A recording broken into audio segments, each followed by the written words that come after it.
ꯃꯍꯤ ꯂꯧꯅꯤꯡꯉ ꯂꯧ ꯌꯥꯝꯗꯦ ꯃꯍꯤꯗꯤ ꯑꯩ ꯆꯥꯕꯒꯤ ꯂꯣꯏ ꯆꯥꯗꯦ ꯃꯈꯣꯏ hello mayam hello tau hello hi everyone welcome back to my another video do ngasigi video se pani puri se ko khoi dahi puri oina cha doini aba semni naikho sembi de gai ma ki naikho ai phajana semi don mai sembi de hai ri ngai ko nang hapu buloina oi do mayam khoi ngasi dahi puri charani dahi puri haidi siga pani puri leibase asi mathakta asina sina athumba mahini adugai siga ketchup leire asigana doi leire adugai khara mimi khara thammi smai thamsiko mimi udro ubra phajana pham khona thongne khon thado duma chinchana pham smai taw pham do mayam khoi huji hapte ha athumba se nang doi hap adoi mathak tani ketchup hana hapuse kadang lik na hapo hangba jamna hapchalu no sutamna ko suta hapchalu sum namdraga tham wai tawbige mayam ai athumbi mahi se hapki mimi na chaisalo mimi to ne mathata chaisalo nangi mathak tairi kuska mathata dum sai na chang na be miya ka na thang asidi hawarani keke do uttoi mai video se mena by the way asalona leibase sahil kauri ma khoi chiche gi macha nupa ni maming haruna nan kai kawi na hairo nai maming kai kawi mai hai de haruna nai maming kai kawi ai do ai maming sahil kauri na hainum do ai ye maming sahil kawi nai ngana kai haina kawi jamdan orak sa doi ra hangde che nang ke chap chai dabo chai nam dina ta na ko nan chai bi to mai mahi se khara hap chang ke mai mahi se nang mimi lo long sa le mimi chai chalo ai nang lo long sa le se thau yo masala chai chalo masada chai chalo hai bro ina nganda sai hai gi de ti ina nganda hai mi mathak ta hai na ai mistake oina hai gi ni na nang chaw bu nam godro ai na mi hu ra thura cha ba kana oi jing de ai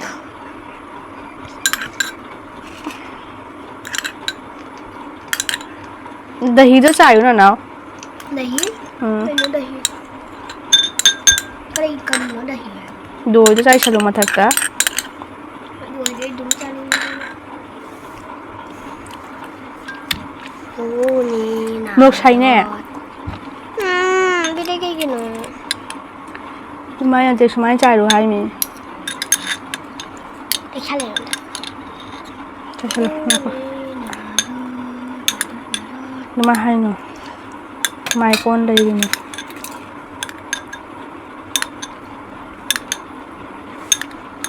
sai ra bonangi snappy pai jengi gana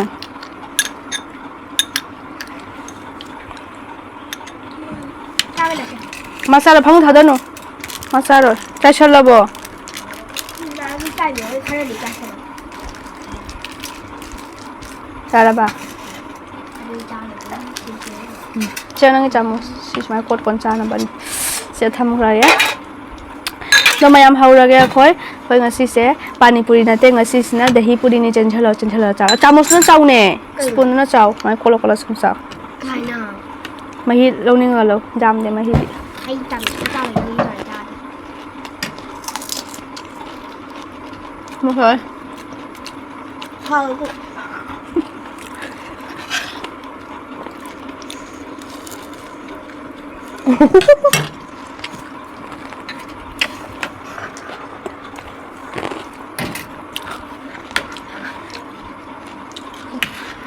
짜증 돼. 짜증 내렸죠. 짜증 내렸죠.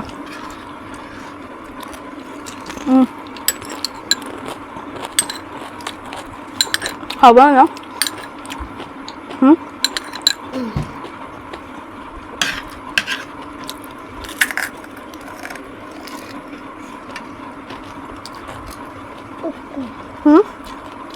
为啥的？我 Ulina, ulina. Aya, like, subscribe to hai ho dare. Đâu rồi đấy. Mayam ko sa ba di haure duga video se enga like subscribe to biramo. Nungai bi bata di. Adu comment ta hai biro. Mathang de video ya holuro ya honganuro haina du comment de sa hai biro ko. Hai una ya hello na hai.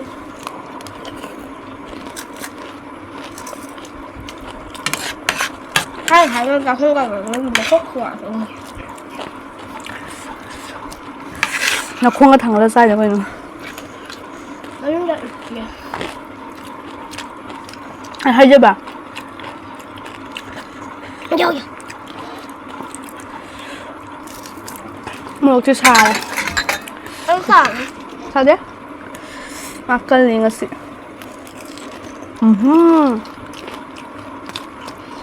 Hai mimi da man za shi ranya. Sai mu tuna zaune ne. Ya ba hura. Haurawa.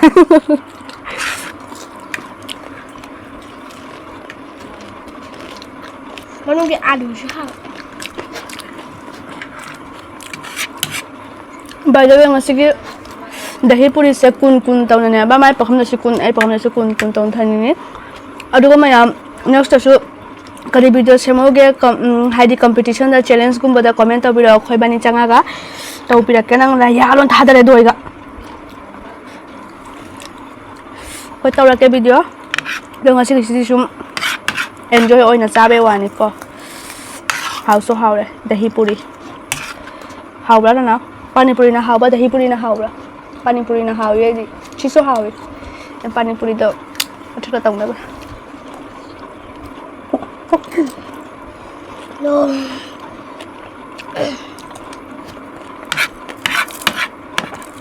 Pani puri ne nang da Cái bánh này. mama da bon mo ja option de ba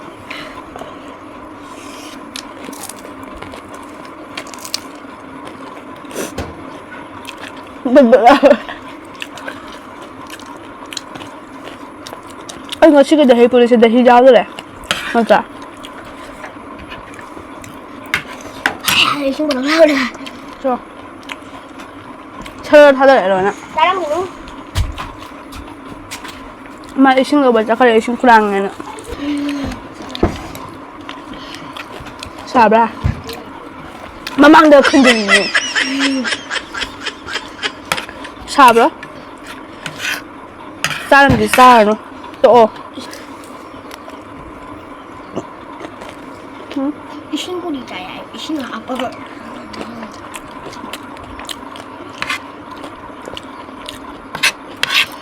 안녕하세요. dun na dahi puri de dumana ni na 여기 잡아. adu sumai chamos na ko la mata ta hapelo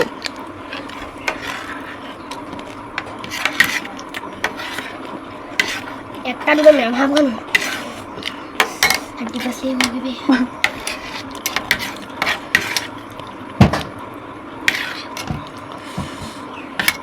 ko yin to de budol do te ko ma ko oli du na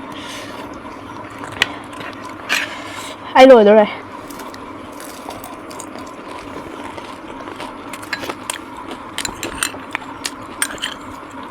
ketchup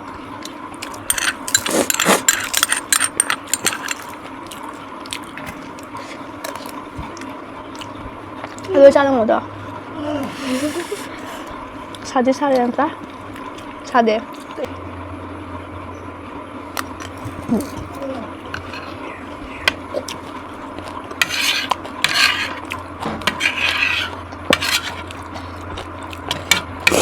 이렇게 넣어라.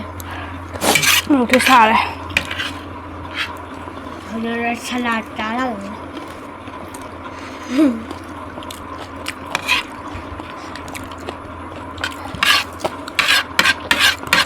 아니 그때 가 근데 그 눈이 뭐 사이 힘다가. 너마 거기 가서 또 시라 저로 집 사시라. 네 저기로. 비브로. 아디 사노. 무슨 만게 메시 하위나 따라. मीठा पानी होना चाहिए mummy ना Kayno higalay doon ah. Dito Ay, dala. mali yun.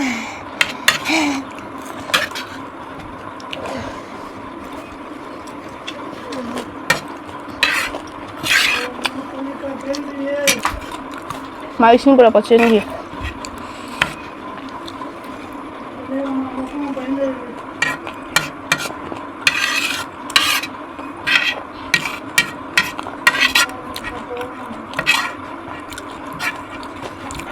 May kalang galing ka ako magsabi na. Sa ron cho. Dahil chen chalo. Kaya yun na sakto.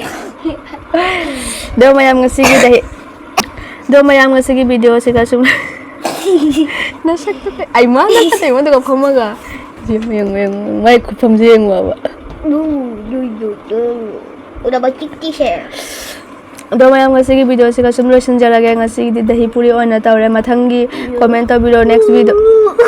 तो next तक video से मो हाइना सेमबिरोगे comment हाइबिरो को दुगा आइगी इंस्टा दसु follow तो भी मयाम Insta follow तो भी काउबी गनु आदो मा कैनो कैनो तो वक्त रे वीडियो सोल्यूशन जरगे आदो मा वीडियो हेल्प में लगे टाटा बाय बाय